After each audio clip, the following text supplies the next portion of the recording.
It was a beautiful day. The sun was shining. Music played. Laughter filled the air. But deep inside one woman's heart, something dark was growing. Daniel had just married the love of his life, Amara. She was kind, educated, strong. And yes, she was black. They stood hand in hand at the garden wedding, surrounded by family, friends, cameras flashing. But there was one face not smiling. Margaret, Daniel's mother. A proud, wealthy woman in her late 60s. Her face was stiff, her lips tight. She looked at Amara like she was a stain on a white dress. When Daniel brought Amara to her, Margaret didn't smile, didn't say welcome. She just looked her up and down, and turned away. The music stopped for a second. People noticed. Whispers spread. Daniel looked embarrassed. Amara looked confused. But Margaret walked off like nothing happened. Later that evening, as Daniel sat beside his bride, glowing with joy, his mother pulled him aside. "You've made a big mistake," she said coldly. "This woman is not part of our kind." Daniel froze. "Mom, don't do this." But Margaret leaned in and whispered, "She will never be one of us. And if you bring her into my house, she'll regret it." She smiled, but not with love. It was the smile of someone who just declared war. And from that moment, the real story began. 2 weeks later, Daniel and Amara returned from their honeymoon. They were happy, in love, but the warmth in their hearts was about to be tested. Daniel took Amara to meet his family again, this time at Margaret's mansion. It was a big white house, clean, cold, perfect. But what happened inside was far from perfect. Margaret opened the door. Her eyes landed on Amara. She gave her a fake smile. "Oh, you're still here?" she said. Amara smiled politely. "Good evening, ma'am." Margaret didn't reply. Instead, she turned to Daniel. "She stays outside," Margaret said. "I don't allow strangers in my home." Daniel was stunned. "Mom, she's my wife.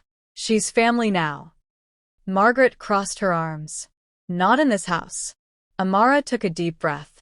Calm, graceful. "I'll wait in the car," she said softly. Daniel looked at his mother in disbelief. "This is wrong," he said. "You don't treat people like this." But Margaret only replied, "You made your bed. Lie in it. But don't bring that girl into my house." Amara sat alone in the car, tears in her eyes. Rain started to fall.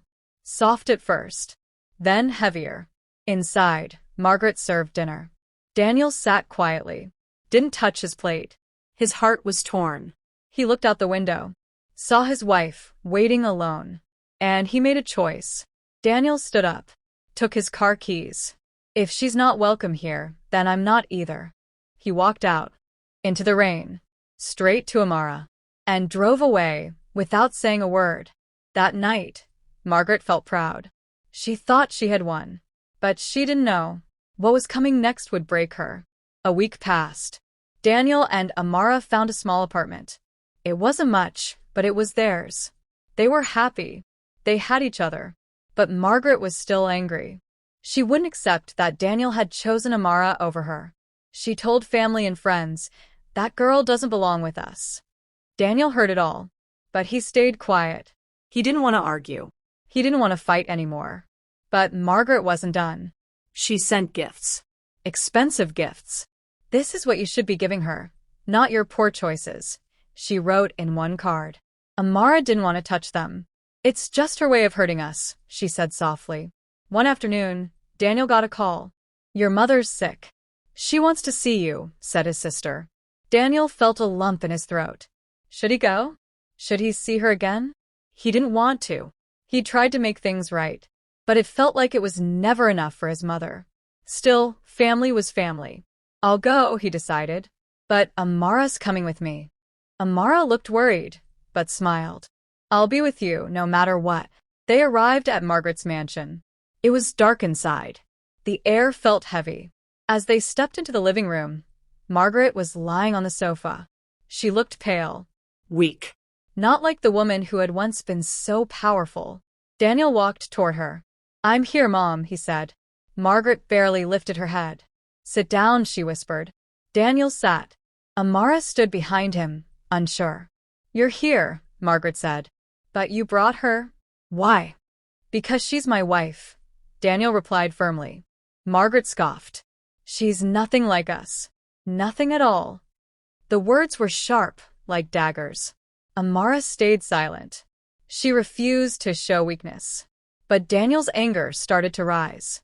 "Mom, please. We've been through this. I love her. She's my life." Margaret's eyes filled with tears, but not from pain. "I raised you better than this. You don't belong with her." Daniel stood up. His hands clenched into fists. "This is the last time I'm asking," he said, his voice low. "You can either accept us or lose me." For the first time, Margaret seemed to hesitate. She stared at him. "I've already lost you," she whispered. "And I don't think you even care." The silence hung in the air. It felt like a weight no one could lift. Margaret closed her eyes. "Leave and never come back." And just like that, Daniel made his choice. He turned to Amara, took her hand, and walked out of the mansion. This time, he wasn't looking back. Margaret stayed behind. But inside, something shifted. Was this the moment she'd lost her son forever? The silence between them had never been so loud. Weeks passed. Daniel and Amara started building a new life. They were busy. They were happy. But in the back of Daniel's mind, something gnawed at him. His mother's words. Her rejection. Then one afternoon, Amara came home early from work. Her eyes were wide. Her hands shaking. "Daniel, you need to see this," she said, holding out a letter. Daniel took it, his heart pounding. It was from Margaret. She'd written to him. His mother, who hadn't spoken to him in weeks, had finally reached out. He opened the letter carefully. It read, "I don't know how much time I have left, but I need to tell you the truth. You may hate me for it, but you need to know what I did and why. Your life depends on it." The words felt like a punch to his chest. What was she talking about? What truth? "She wants to see me again," Daniel muttered. "And she's asking for forgiveness." But was it too late? Amara looked worried, but nodded. "I think you should go. But be careful, Daniel. She's dangerous when she feels threatened." Daniel agreed. He wasn't sure what he was walking into, but something told him this was a moment he couldn't ignore. That evening, Daniel returned to his mother's mansion. This time, Amara stayed behind. She was too nervous. But Daniel walked up to the door alone. He rang the bell. A moment of silence followed. Then the door creaked open. Margaret was standing there. She looked different, smaller, frail. Her once powerful gaze was now filled with regret. "Come in," she whispered. Inside, the air felt heavy. The tension between them, thicker than ever. But Margaret didn't say anything at first. She just pointed to a chair across from her. "Sit," she said. "I have something to show you." Daniel sat down slowly. He was unsure of what was coming next. "What is it, Mom?" Margaret's hands trembled as she pulled out a box from the drawer. She opened it. Inside was an old photo album. She slid it across the table. "This is my family's history," she said softly. "I've kept this hidden for years. You're about to see things you won't like." Daniel frowned, confused. He opened the album. Page after page of photos. Then one photo caught his eye. It was a picture of his mother, young, smiling with a man he didn't recognize. And standing beside them was a young black woman, smiling too. "Who is this?" Daniel asked, pointing at the woman. Margaret's face twisted with pain. Her name was Mary. "She was my sister." Daniel's heart skipped a beat. "Your sister? But she's black." Margaret's voice shook. "She was my sister. My twin sister." The words hit Daniel like a thunderstorm. What happened to her? Margaret's eyes filled with tears. "She was taken away. I couldn't protect her. The family rejected her because of her race. And I let them. I was ashamed of her. I kept my distance. She was forced into hiding. She died when I was 16, alone. And it was my fault."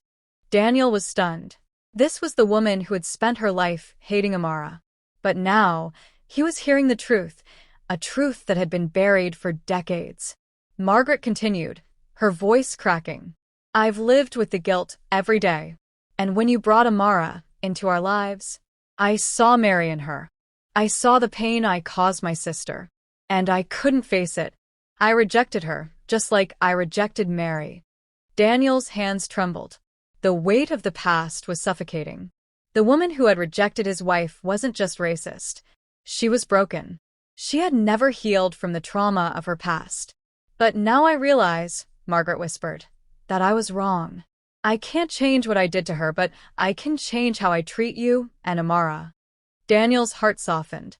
This was the truth he needed. This was the key to understanding everything. Mom, Daniel said gently, it's not too late. You can start over. With us. With Amara. But Margaret's eyes looked down. I don't deserve that. I've hurt you both too much. You don't get to decide that, Daniel said firmly. We do. The silence between them grew. But this time, it wasn't filled with anger. It was filled with hope. Days went by, and the tension in the air began to lift. Margaret's apology wasn't just words. It was the start of something new. Daniel and Amara didn't know what to expect. They weren't sure if they could truly forgive her. But they were willing to try. For the sake of healing. Margaret started showing up at their apartment. At first, it was awkward, uncomfortable. But over time, things started to change. She would bring small gifts. Homemade meals. She didn't know how to be a mother again, but she was trying. You don't have to do this, Mom, Daniel would say. I know, she'd reply, her voice soft. But I want to. I want to make things right. Amara was cautious. She didn't trust Margaret easily. But she saw the change in her. It wasn't perfect, but it was progress. One afternoon, Margaret invited them over for dinner. This time, there were no walls between them. No harsh words. Just an open door and an attempt at something better. As they sat down to eat, Margaret looked at Amara. I know I can't undo the past. But I promise from this moment on, I'll be here for you. Both of you. Amara was silent for a moment. Then she said softly, Thank you. That means more than you know. Daniel smiled. For the first time, it felt like a family. But just as things seemed to settle, something unexpected happened. Margaret's health began to worsen. Her energy faded. Her color drained. Daniel and Amara watched in horror as the woman who had been so strong began to slip away. Doctors said it was serious. She didn't have much time left. Margaret looked at her son with tears in her eyes. I'm sorry, Daniel. I never told you how much I loved you, how much I regret what I did. I wish I could turn back time. Daniel's heart broke. This wasn't the way he had imagined things. But he had learned something important. Even after everything, he could still love her. It's okay, Mom, he whispered, holding her hand. We can't change the past, but we're making a new future. Together. Amara stood behind him, tears in her eyes. She wasn't just forgiving Margaret for her own sake. She was doing it for Daniel. For the family they were becoming. Margaret smiled faintly. Thank you. I can die in peace now. The days that followed were full of quiet moments. Daniel and Amara visited her every day. They talked. They laughed. They cried. They didn't have much time left. But they made it count. Then one afternoon, Margaret was gone. Her passing was peaceful, but it left a hole. A loss that couldn't be filled. But as they stood by her side in those final moments, something inside Daniel changed. He felt a deep sense of peace. He had forgiven her. And in doing so, he had set himself free. At the funeral, Amara stood beside Daniel. They were no longer the outsiders. They were a family. The people who had once rejected them were now reaching out. Some apologized. Others just stood there, silent. But the biggest change had already happened. Daniel and Amara walked away from the ceremony, hand in hand. They didn't need anyone's approval anymore. They had each other. And that was all that mattered. We've come so far, haven't we? Amara said, smiling up at him. Yes, we have, Daniel replied. And we'll keep going. No matter what. The funeral was over. The sadness still lingered, but something had changed.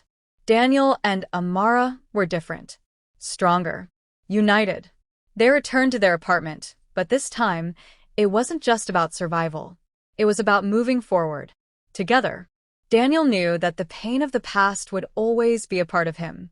But he also knew that the future was something they could build, piece by piece. "You okay?" Amara asked, her voice soft. Daniel smiled, his eyes filled with a quiet determination. "I am now. We've made it through the worst." Amara nodded. "We have. And we'll keep going." But life didn't slow down. They had dreams to chase, goals to reach. They couldn't afford to dwell on the past for too long. Daniel found a new job at a tech company. It wasn't easy, but he pushed through.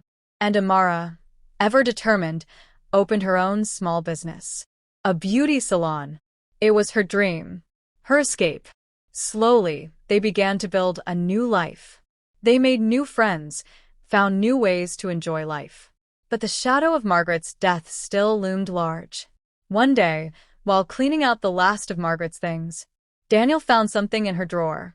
It was a letter. An old one. His heart skipped a beat as he recognized the handwriting.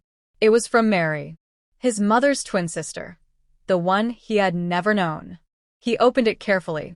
It read, "I never wanted to leave you, my dear sister. But the world wasn't kind to us. You were my world, Margaret. I hope you'll find peace one day. I've left behind everything for you. My life, my love, my memories. I want you to live the life I never could." The words hit Daniel like a storm. He had never known the depth of his mother's guilt. How could she have carried that burden for so long? But now, he knew why she had been so harsh. She had never healed from losing Mary, from rejecting her. Amara found him sitting on the floor, the letter in his hands. She sat next to him, placing a hand on his shoulder. "What is it?" Daniel looked at her, eyes filled with emotion. "This letter, it's from my aunt. The woman my mom rejected all those years ago. She never stopped loving her, never stopped thinking about her." Amara's eyes softened. That's why she was so lost. She was carrying that pain her whole life. Daniel nodded. She was. "And now it's time for us to let go of our pain too." He stood up, holding the letter close. "We can't change the past, but we can make sure we never repeat the same mistakes." Amara smiled, wiping a tear from her eye. "Together, we'll make sure our future is different." As the days went on, Daniel and Amara started to heal. Their love for each other grew stronger. They didn't let the pain of the past define them anymore. One evening, Daniel sat down with Amara, his hand in hers. "I've been thinking. We need to do something with this letter. With my aunt's legacy." Amara looked at him, curious. "What do you mean?" "We're opening a foundation," Daniel said with a spark in his eyes. "A place to help people like my aunt. People who are rejected because of their race. We'll give them a chance. A future." Amara's eyes lit up. "That's amazing. We can do this. We'll make it happen." Together, they worked tirelessly. They launched the foundation in honor of Margaret and Mary, to help people who had been pushed aside, to show that kindness, love, and second chances were possible. The road wasn't easy. There were setbacks, hard days. But every time they faced a challenge, they looked at each other and kept going. They knew they were building something bigger than themselves. And through it all, Daniel never forgot the lesson his mother had taught him, a lesson of regret, but also of redemption. He had learned to forgive. And now he was teaching others the same. "We've got this," Amara said one night as they sat watching the sunset. "Together, we're unstoppable." Daniel looked at her, his heart full. "Yes, we are." And as the sun dipped below the horizon, they knew one thing for sure. The past was behind them, and the future was theirs to create. Time passed. And as the foundation grew, so did Daniel and Amara's bond. What started as a simple idea blossomed into something powerful. A beacon of hope for those who felt alone, rejected, and unheard. Their work wasn't easy, but it felt right. Every person they helped, every life they touched, made it all worth it. It was the redemption they had been seeking, but never expected. They became symbols of strength in their community. People started coming to them for help, for guidance. The same people who once turned their backs on them. Now they were offering their support. One afternoon, as Daniel and Amara were preparing for an event at the foundation, they received a call.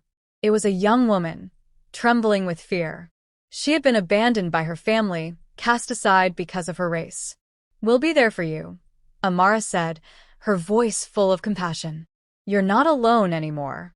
As they listened to the woman's story, Daniel's heart broke. He knew that the pain she felt was the same pain his mother had lived with.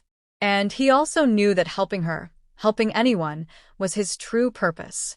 Amara turned to him, her eyes filled with understanding. "We're making a difference. One person at a time." Daniel smiled. "Yeah, we are."